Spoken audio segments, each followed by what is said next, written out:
Good afternoon, Year 11. This is for those of you who are unable to attend the live lesson for whatever reason. Remember, you do need to email me if you're not attending. I appreciate it might be quite hard for some of you at the moment. I don't know if you're sharing laptops, if you have other commitments with helping out with younger siblings, etc., etc. So I appreciate you might not be attending live, but you do need to let me know because I need to keep the school informed. I'm recording these lessons so that if you can't attend live, you can still access the work and understand what you're supposed to be doing. A quick update from when we last chatted, when I last spoke to you. From what I've read today, it appears there is going to be some form of an exam. It's going to be externally set by your exam board, but then sat internally in school and marked internally in school. And this exam, together with other work you do, is going to form your overall grade. And the idea of having an actual exam that's internally marked but set by the exam board is so that if you disagree with the grade I give you and you want to appeal it, you've got some evidence to say, well, look at this exam paper, this is the grade I got on that. Now, obviously, you're all aware the kind of grades you're on, so there shouldn't be any disagreement. But I think it's just important to point out work hasn't finished. I still have to give you an assessed grade, and it looks like you'll still be sitting some form of an exam. So it's really important you kind of keep up with what we're doing. So as a reminder, the unit of work we're on is economic futures in the UK. So last week we looked at how the UK economy has changed. So we looked at how we'd gone from a heavily manufacturing country, making lots of things, lots of people employed in farming, and then how we've eventually ended up at this situation where we have lots of tertiary jobs and people employed in this fairly new sector called the quaternary sector. So tertiary is the services, so it's teachers, people working in shops, sales, finance, and quaternary is like this research and development, this very high-tech industries and IT. So then you've moved on to what is a post-industrial economy. In the last lesson, you looked at how IT had impacted the economy in the UK. And it should have been, and many of you answered this very well, actually, the exam question you were set. And you were looking at how many billions of pounds IT contributes to the economy, the fact that improvements in IT infrastructure means that you no longer have to physically locate in any certain part of the world. You can work from home, how a lot of cloud-based storage, etc., and of data is setting up jobs, and how many people now are using tech, obviously, as as part of their everyday lives, and how that's creating jobs in terms of research, development, manufacturing these, and it's kind of rapidly progressing our economy. So that's where we're up to.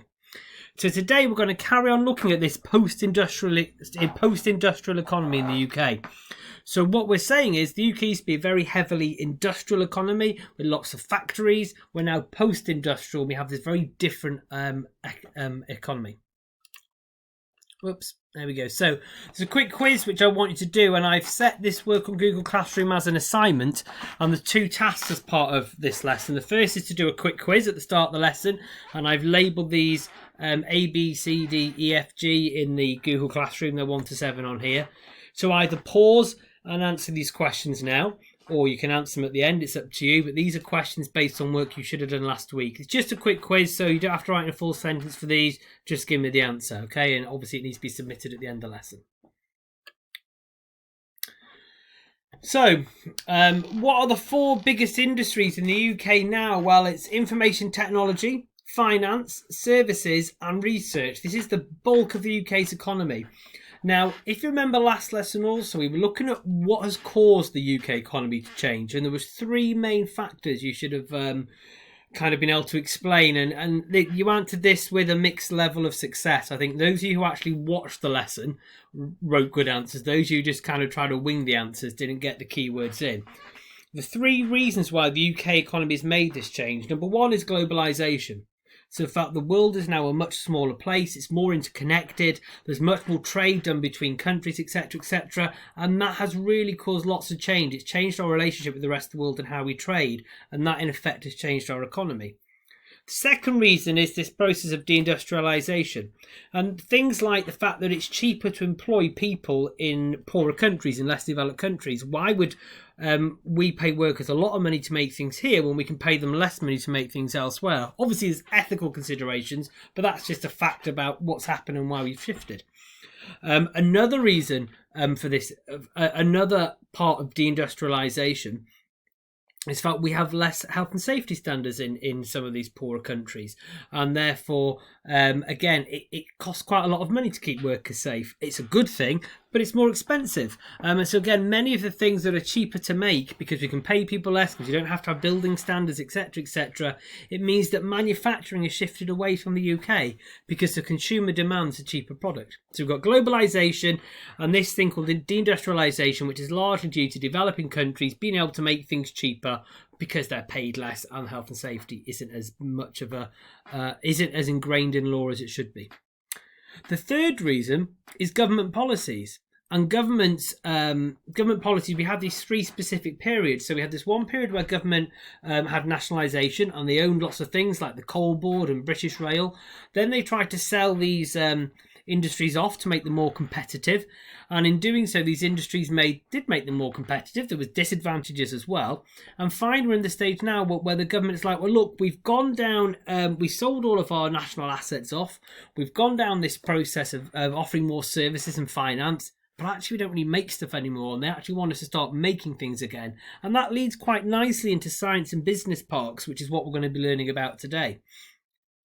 So this is what our economy looks like at the moment. It's services, it's finance, it's IT, and it's research. So today, I want you, basically by the end of the lesson, I want you to be able to tell me what a science park is, what a business park is. I want you to be able to explain the different factors that influence their locations around the UK. And then we're going to have a case study on just one on a science park. We'll do the business park next lesson. So what is a science park? A science park is a group of scientific and technical knowledge-based businesses located on a single site. There's 1,000 in the UK and most are associated with universities. So a science park is where you have a high level of research and development industries. They're located next to universities because that's where you're going to get your really high level graduates from. You can have links between the universities and the science parks and the companies operating there. So you might fund some people doing their PhDs. You might fund some people doing research into an area specific to what you need. Really good example is in Cambridge, where you have a lot of medical research going on and a lot of research into medicine. You have AstraZeneca, Medimune and other companies locating there. And they locate there because you've got Adam Brooks, which is a major hospital and a big research hospital. And also you've got Cambridge University there. So you've got these, you're going to have a lot of close connections with the medical world. You're going to have a lot of close connections with chemistry departments and biology departments and natural sciences at the university. And these two are going to provide you with information, but also with workers to kind of work in your companies. So that's a really good example of a science park and why they might locate near universities, because they want these graduates and these postgraduates, perhaps people doing even higher level education, again PhDs, etc. They want them to be able to contribute to their company. So what's a business park then? Well, a business park is slightly different. It's the same idea. You have a cluster of companies located on one site, but a business park is an area of land occupied by a cluster of businesses. So they're not as interested in the research and development. They are a business park, and they're usually located on the edges of towns. So perhaps it doesn't mean the science parks aren't there to make a profit. Of course they are, but they're perhaps more focused on that research and development. They need the highly skilled. They need access to, maybe in the medical instance, to hospitals, to universities, to places where they're going to get graduates capable of performing those jobs. Business park is slightly different. Business parks want to locate on the edges of town because it's cheaper land, because there's room for expansion, because our transport network basically makes it quite easy to get to these parks on the edges of towns. And also business parks generally want to be located next to similar businesses. So we looked at this when we looked at car manufacturing. Well, you might want to have your car manufacturing next to somebody who perhaps is doing upholstery for the chairs, next to somebody who's perhaps doing R&D into engine performance, next to somebody who's perhaps looking at selling cars. So you might have lots of businesses connected to a similar sort of industry locating in this area. Now, business parks started to develop generally because they found city centres were becoming too expensive. They're becoming too expensive in terms of rents, and less people wanted to go and use businesses in city centres because you had to sit in traffic for hours trying to get there, and because there's usually nowhere to park. So these business parks came and located on the outskirts of towns. This slide has some benefits of science and business parks. I'm not going to read through all them. They're there for you. Perhaps if you want to press pause now and read them, because there is a question asking you to identify 2 advantages of science parks and 2 advantages of business parks later on. This is just an example. I just wanted to kind of give you a kind of an aerial photograph of a science or a business park to give an idea what I mean by out of town. So here we've got the town over here. We've got this excellent motorway link here, and if you look where this particular business park is located, look at the room it has for expansion, look at the access to it, look at the car parking. So it's a really good example of a business or a science park, similar sort of things really. This could be either, because we know there's a great university in Leeds, there's a great university in Manchester, and so it could be either. I would suggest it's a business park because it's kind of on the outside of town. But just to give you an idea of these parks are kind of separate to our CBD, to our inner city areas, and they develop for that space to expand, that easy access. And of course, you have a high population in Leeds and Manchester, so you've got access to a strong workforce. So figure 1 here, just a little task. This isn't a task you have to submit, it's just to kind of help you and guide you. So it is a map of Cambridge Science Park. So why... sorry, I've misworded the question there. This should be, why might this be a desirable location for a science park? So you can see here we've got Cambridge Science Park. It's located there. So let's have a look at the sort of things we might be thinking about. Well, here we seem to have access to an airport, which is great for visiting scientists, visiting people who perhaps are going to be working with your companies. Look at this transport infrastructure around there. To kind of provide easy access. We've got a large conurbation. Cambridge, one of the fastest growing cities in the UK. We know that Cambridge is a university town, University of Cambridge. There's many reasons why that might be locating there, and I think I go on later to tell you them. There we go. There's all those reasons there which you can have a look at. So I said we were going to do a case study. So your case study is going to be Southampton Science Park. So Southampton's here, located on the south coast of the UK. This is a lovely aerial picture of Southampton Science Park. Again, it's important to note that they are nice places to work.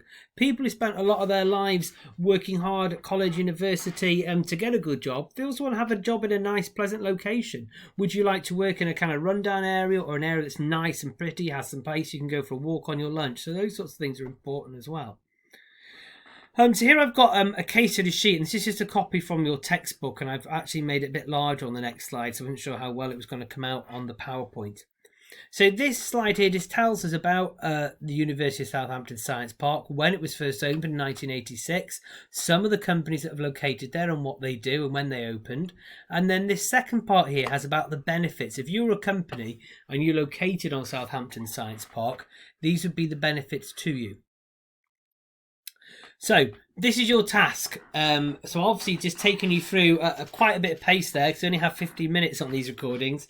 I've gone through what is a science park, so I want you to tell me what a science park is.